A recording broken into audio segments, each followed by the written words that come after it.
बिस्मिल्लाहिर्रहमानिर्रहीम। अस्सलाम वालेकुम नाज़रीन, आप यूट्यूब चैनल देख रहे हैं। मैं इमरान खान हूँ। सबसे पहले इमरान खान साहब का बड़ा तगड़ा स्टेटमेंट आया जेल से।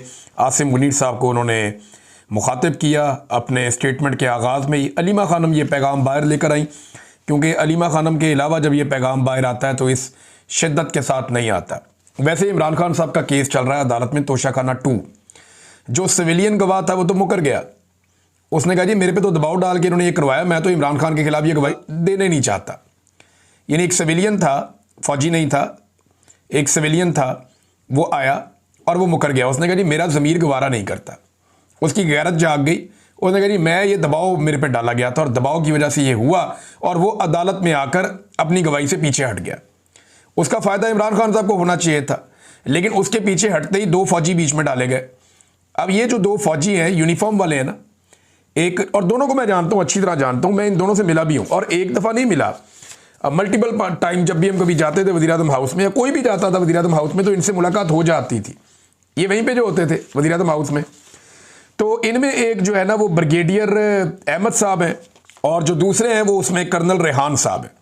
अच्छा, इन दोनों से हमारी मुलाकातें होती रही हैं। जब आखिरी दिन था ना इमरान खान साहब का प्राइम मिनिस्टर हाउस में, 9 और 10 की दरमियानी शब, उस रात को हम वहाँ पे गए थे इमरान खान साहब के बुलाने पर, और सबसे आखिर में मैं वहाँ से निकला था।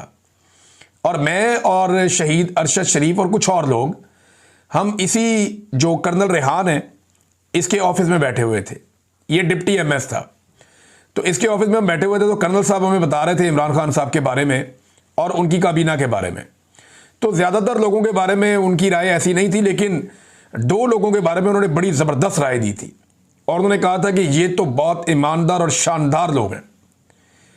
एक उन्होंने इमरान खान के बारे में, और एक उन्होंने मुराद सईद के बारे में कहा था। मुराद सईद के बारे में डिप्टी एमएस ने कहा था कि इस आदमी ने अपनी वजारत से पानी की एक बोतल भी नहीं पी, ये इतना ईमानदार आदमी है, ऐसा वजीर नहीं मिलेगा। ये कर्नल रेहान ने कहा था। और इसी कर्नल रेहान ने उस दिन, यानी एक तरह से जैसे हमसे बात कर रहे थे, तो ये इनकी आदत है कि ये बड़ा वजन डालने के लिए ना, बात को जोर देने के लिए ये बड़े तरीके से बात करते हैं। तो वो ये कह रहे थे बार बार कि ये बेहतरीन हुकूमत थी, बेहतरीन वज़ीर आज़म था, लेकिन ठीक है चलो ये पॉलिटिक्स है। वो इस तरह करके ना इसको नॉर्मलाइज करने की भी कोशिश कर रहे थे, लेकिन साथ ही साथ नज़र आ रहा था कि ये डिस्टर्ब है आदमी। और उस वक्त वो हल्फन में कह रहा हूँ कि वो ये कह रहा था कि ये बेहतर लोग थे जो जा रहे हैं, और उनके साथ ज्यादती हो रही है, ख़ास तौर पर इन्होंने जो मैंने आपको नाम लिए। अब ये जो कर्नल साहब हैं, रेहान साहब, ये आज इन्हें गवाही देने के लिए लाया गया इमरान खान के खिलाफ। ब्रिगेडियर मोहम्मद अहमद को भी लाया गया इमरान खान साहब के खिलाफ गवाही देने के लिए, जो एमएस था।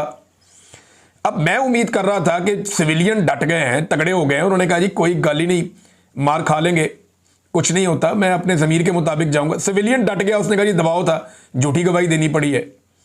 तो मैंने कहा ये फौजी तो ज़रूर डट जाएगा, ये ज़्यादा तगड़े होते हैं, ये अपनी वर्दी की बहुत लाज रखते हैं, तो फौजी तो डट जाएंगे, झूठी गवाही नहीं देंगे। लेकिन मुझे मायूसी हुई आज। अब ये पाकिस्तान की फोर्सेस को सोचना है कि मौजूदा एस्टेब्लिशमेंट को खुश करने के लिए, किसी एक शख्स के इक़्तिदार को तूल देने के लिए, किसी एक शख्स की एक्सटेंशन के लिए, क्या यूनिफॉर्म के साथ या यूनिफॉर्म वाले लोग इस तरह की बददियानती भी कर सकते हैं कि इमरान खान जैसे वज़ीर आज़म के खिलाफ आकर गवाही दे दें? वो चंद करोड़ का ये तोशाखाना का केस है 2 वाला। इमरान खान जेल से किसी किताब पे दस्तखत करके, किसी कमीज पे दस्तखत करके बाहर भेज दे, तो उससे डबल ट्रिपल पैसों की तो वो बिक जाएगी बाहर। जितने का केस किया हुआ है इमरान खान के ऊपर, इन्हें शर्म भी नहीं आती। वहां पे एक आधे सवाल में जो है वो बहुत बुरी तरह फंस गए थे ब्रिगेडियर अहमद, वो मैं आपको बताऊंगा नेक्स्ट वीलॉग में। लेकिन जो कर्नल रेहान है वो काफी नर्वस थे, लेकिन जज साहब बड़े एक्साइटेड थे कि जनाब 2 फौजी आए हैं, बड़े एक्साइटेड थे। यानी माहौल जो अंदर से पता चला वो ये था कि ऐसा लगता था कि जज साहब सलूट ही ना मार दें इन दोनों को उठ के कहीं, या इन्हें कहीं सारा खोपी ना बिठा लें कि आप यहाँ बैठे, आप यहाँ बैठे। समझ नहीं आ रही थी उनको कि कैसे इनको प्रोटोकॉल दिया जाए, इस्तकबाल किया जाए। लेकिन इमरान खान की मौजूदगी में ये लोग नर्वस थे। देखिए वैसे भी आसान नहीं होता झूठी गवाही देना। आपने यूनिफॉर्म पहना हो तो आपको ख्याल रखना चाहिए। देखिए ये तो एस्टेब्लिशमेंट चली जाएगी, आज कोई आर्मी चीफ है, कल रिटायर हो जाएगा, फारिग हो जाएगा। डीजीआईसी जो आज है कल रिटायर हो जाएगा, फारिग हो जाएगा। बाजुआ भी तो देखे ना, जमीन आसमान एक किया हुआ था, ये भी ताकत वो भी ताकत, उसके कपड़े उतार, उसको नंगा कर, उसको मार, इसको जेल में डाल, औरतों को घसीट। बाजुआ ने सारा कुछ किया ना, फिर गया ना, देखो टके की औकात नहीं है अब। इसी तरह जो आपका नदीम अंजुम था, उसने क्या कुछ नहीं किया पाकिस्तान के अंदर, मैं उसके दौर में जबरी तौर पे मुझे आईएसआई ने लापता किया था, किधर गया वो? आए ना, सामना करे आप कहीं पे, दुनिया के किसी कोने में आ जाए, मैं चैलेंज करता हूं, आ जाए नदीम अंजुम, सामना करे मेरा, बात करके दिखाए, टके की औकात नहीं रही तो ये फारिग हो जाते होते हैं लोग। लेकिन इदारा जो है ना वो मौजूद रहता है, इदारे की क्रेडिबिलिटी के ऊपर उंगली नहीं उठनी चाहिए। डिक्टेटर तो अपनी हरकतें करते हैं, हमेशा करते हैं। ये जो 2 फौजी अफसरान ने किया, मुझे इसकी बड़ी तकलीफ हुई है। मेरे दिल में बड़ा एहतराम है इस यूनिफॉर्म का कि ये यूनिफॉर्म कुर्बानी देती है, इसके ऊपर खून गिरता है, ये गोलियां खाते हैं, बम धमाकों में लड़ते हैं, बॉर्डर पे लड़ते हैं, वतन की हिफाजत करते हैं। लेकिन झूठी गवाही तो बड़ी नामुनासिब बात है, कोई दुनिया में तस्लीम नहीं करेगा। और बिल आखिर जो है वो जब कोई भी काम नहीं आया तो यूनिफॉर्म वाले बंदों को लाकर सामने खड़ा कर दिया। ये ज्यादती इदारे के साथ की गई है और इदारा ये दाग नहीं धो पाएगा कि पाकिस्तान की तारीख के सबसे मकबूल वजीर आजम के खिलाफ 2 फौजियों को जो यूनिफॉर्म थे उन दोनों को पेश किया गया अदालत में कि इसके खिलाफ गवाही दो। अंदाजा करें आप, यानी आजम खान इनके काबू नहीं आया, सिविलियन इनके काबू नहीं आए, तो अब इनको ये करना पड़ा। ये नादरीन सूरत हाल है। इमरान खान साहब ने जो पैगाम भेजा उसमें आसिम मुनीर साहब के नाम सबसे पहला पैगाम था। अलीमा खानम लेकर आई है।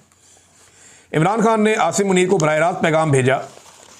ये मैं इमरान खान का पैगाम आप तक पहुंचा रही हूं, जो इमरान खान ने कहा है कि आपने जो हमारी जेल में हमारे साथ जुल्म हो रहा है, जो मेरे साथ और बुशरा बीबी के साथ जेल में हो रहा है, ये मेंटल टॉर्चर है।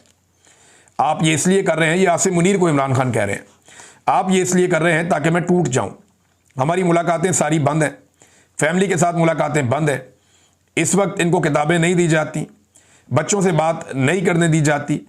उन्होंने कहा कि अगर आपका ये ख्याल है कि मैं या बुशरा बीबी टूट जाएंगे, हमने ला इलाहा इल्लल्लाह मुहम्मद रसूलुल्लाह सल्लल्लाहु अलैहि वसल्लम कलमा पढ़ा हुआ है और हमने ये अहद किया हुआ है कि यजीदियत और फिरौनियत के आगे सर नहीं झुकाएंगे, क्योंकि ये शिरक है।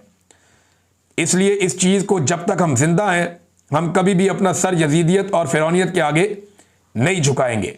अच्छा, इमरान खान साहब जब कलमे की बात करते हैं, यजीदियत और फिरौनियत की बात करते हैं, तो साथ ही मुफ्ती मुनीब साहब को लॉन्च कर दिया जाता है। मुफ्ती मुनीब साहब ने एक ज़िंदगी गुजारी है, एक आलिम दीन थे, उनकी बड़ी इज्जत है पाकिस्तान में, लेकिन इद्दत जैसे घटिया केस के ऊपर इनकी ज़बान नहीं खुली। ये चुप करके बैठे रहे केस वट के, इन्होंने बात ही नहीं की। दीगर इतनी इतनी ज्यादतियों ही खवातीन को सड़कों पे घसीटा गया, जलील किया गया, ये नहीं बोले। यास्मीन राशिद 70 साल से जायद उम्र की खातून, जेल में उन्होंने डाला हुआ है, जुल्म और बर्बरियत हो रही है, नहीं बोले। साबिक खातून अव्वल के साथ जेल में क्या हो रहा है, नहीं बोले। वजू के लिए गंदा पानी दिया जा रहा है, नहीं बोले। औरतों को सड़कों पे घसीटा, बच्चों के साथ जुल्म किया गया, नहीं बोले। चादर और चार दीवारी का तकद्दुस बार बार पामाल किया गया, नहीं बोले। लेकिन बोलते कब है, जब ऑर्डर आ जाता है। तो सरकारी मौलवी जो है ना और दरबारी मौलवी जो है,